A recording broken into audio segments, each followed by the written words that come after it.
Petroleum ministry की जो inter ministerial briefing होती है उसकी प्रेस कॉन्फ्रेंस आ रही है। सीधे चलते हैं इस प्रेस कॉन्फ्रेंस पे। एलपीजी सिलेंडर की डिलीवरी उनके घर पर होगी। पैनिक बुकिंग से बचें। आज कल भी लगभग 70 लाख पैनिक बुकिंग रजिस्टर हुई। और इसके अलावा मैं ये भी कहना चाहूँगी कि जहाँ पर ऑल्टरनेट फ्यूल्स संभव हैं, चाहे पीएनजी हो, चाहे इंडक्शन या इलेक्ट्रिक कुकटॉप हो, उसका प्रयोग करें। और एलपीजी को किफ़ायत से यूज़ करें। जहाँ भी संभव हो कंजर्वेशन करें। यही हमारी आपके द्वारा सभी से अपील है। Thank you. Thank you. Over to you, sir, for shipping updates. धन्यवाद। आप सभी को नमस्कार। पिछले 24 घंटों में कोई सूचना नहीं है। हमारे सारे नाविक और जहाज सुरक्षित हैं गल्फ रीजन में।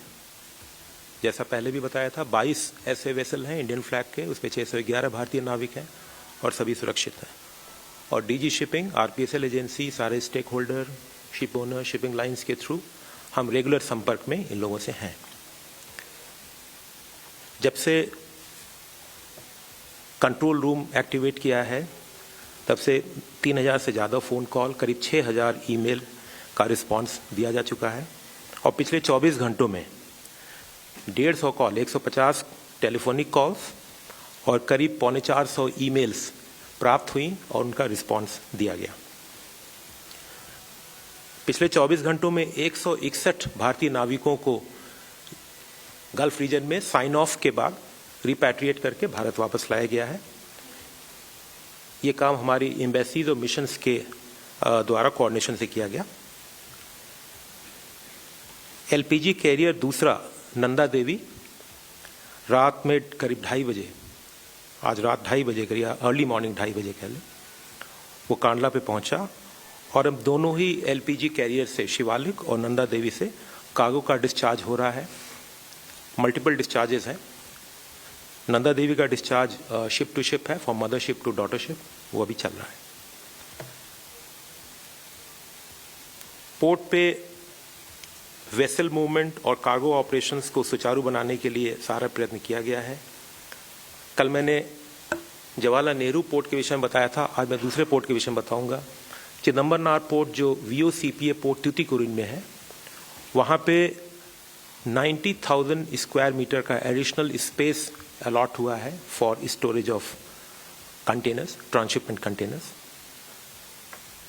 एक न्यूज़ रिपोर्ट थी आज सुबह कि जवाहरलाल नेहरू पोर्ट पे करीब 450 कंटेनर रोड पे पड़े हुए हैं, जेएनपीए के बाहर पड़े हुए हैं, at JNPA, out on the road, not in the stackyard. मैं क्लैरिफाई कर दूं कि ये रिपोर्ट निराधार है। कंटेनर्स जो है वो सीएफएस में, जो कंटेनर फ्रेट स्टेशन हैं, उसमें, वेयर हाउसेज में और फैक्ट्री की प्रीमिसेस में है, जो जेएनपीए की पॉलिसी के अनुसार है। जवाहरलाल नेहरू पोर्ट या नवा शेवा पोर्ट में 1000 कंटेनर्स जो पेरिशेबल गुड्स वाले हैं, पहले 1000 पोर्ट, अभी 1000 कंटेनर्स हैं जो पहले 2000 होते थे। इसमें 2 वजह से ऐसा नंबर कम हुआ है। एक तो बैक टू टाउन जो प्रोसेस है उसका इम्प्लीमेंटेशन हुआ, और दूसरा कुछ वेसल्स जवाहरलाल नेहरू पोर्ट से सलाला पोर्ट या खोरफाकन पोर्ट के लिए चले गए, इससे कुछ इवैक्यूएशन हुआ है। तो ये नंबर घट के अभी 1000 हो गया है।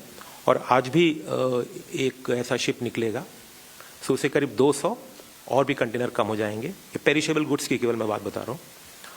और भी अगले आने वाले करीब 24 घंटे से 48 सरकार कह रही है कि अभी भी पैनिक बुकिंग हो रही है। और शिपिंग मंत्रालय के जो प्रवक्ता हैं, जॉइंट सेक्रेटरी, वो ये बता रहे हैं कि अभी हॉर्मुज में या हॉर्मुज जलडमरू मध्य में या गल्फ के इलाकों में किस तरीके से सरकार आगे अपनी रणनीति पर काम कर रही है और किस तरह से भारतीय लोगों की मदद वहां पर की जा रही है। सीधे चलते हैं ब्रिगेडियर धीमान के पास। ब्रिगेडियर धीमान, आप ट्रंप के बारे में बता रहे थे, बातचीत के बारे में बता रहे थे, शांति के बारे में बता रहे थे, कंक्लूड करिए। कोई संभावना? मुझे हाल फिलहाल तो शांति की या पीस की, आपने कहा स्टीव विटकॉफ और अब्बास आरागची की बात चल चल रही है, लेकिन जिस तरह के बयान अब्बास अरागची के निकलकर सामने आ रहे हैं वो तो 1 इंच भी आगे बढ़ते हुए दिखाई नहीं देते।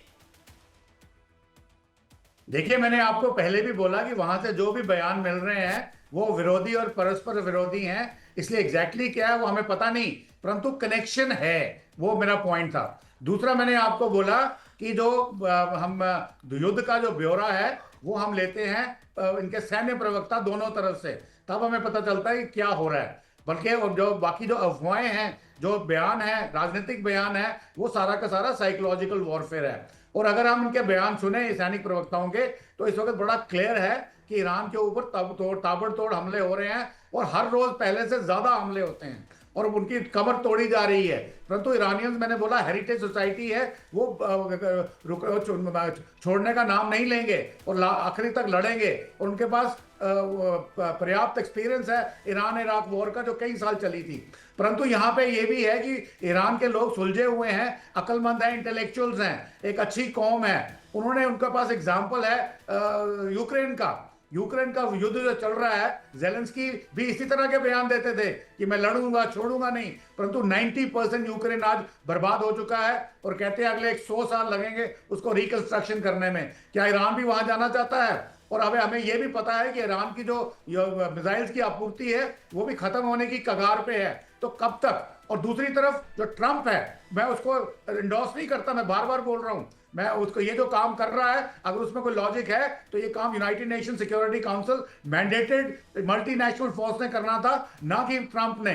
तो बट ट्रंप का जो ईगो इस वक्त चल रहा है वो बहुत हाई है, इसलिए वो बिल्कुल करने को तैयार नहीं है। अब यहाँ दो ही स्थिति हो सकती है, या ईरान कोलैप्स की कगार पे आए, या अमेरिका की जो उनकी डोमेस्टिक कंस्टिट्यूएंसी है वहां पे ट्रंप के खिलाफ काफी ज्यादा मुखालफत हो रही है और बहुत बड़े पैमाने पे हो रही है, तो वो उसको झुकाएं। तो ऐसी स्थिति में दुनिया भी चाहती है कि युद्ध खत्म हो, इवन जो गल्फ कंट्रीज हैं वो भी चाहते हैं कि युद्ध खत्म हो, बिकॉज ये सबके लिए खराब है, ये मानवता के लिए एक बहुत बड़ा खतरा है। मैं बोल रहा हूं कि मानवता को तबाह कर देगा, न्यूक्लियर एंगल भी इसमें आ सकता है, तो संभावना कम है लेकिन हो सकता है। तो इसलिए जितना जल्दी ये खत्म होगा उतना ही हमारे लिए अच्छा होगा। ठीक है, आगे भी हम आपसे बात करेंगे। मैं समझूंगा एस्केलेशन लैडर, कहां तक ये युद्ध पहुंच गया है एस्केलेशन लैडर में, क्योंकि दोनों में से कोई इसको नीचे करते हुए दिखाई नहीं देता। 1 2 3 4 5 इसी तरह की एक सीढ़ी होती है, बयानों के ऊपर आधारित होती है,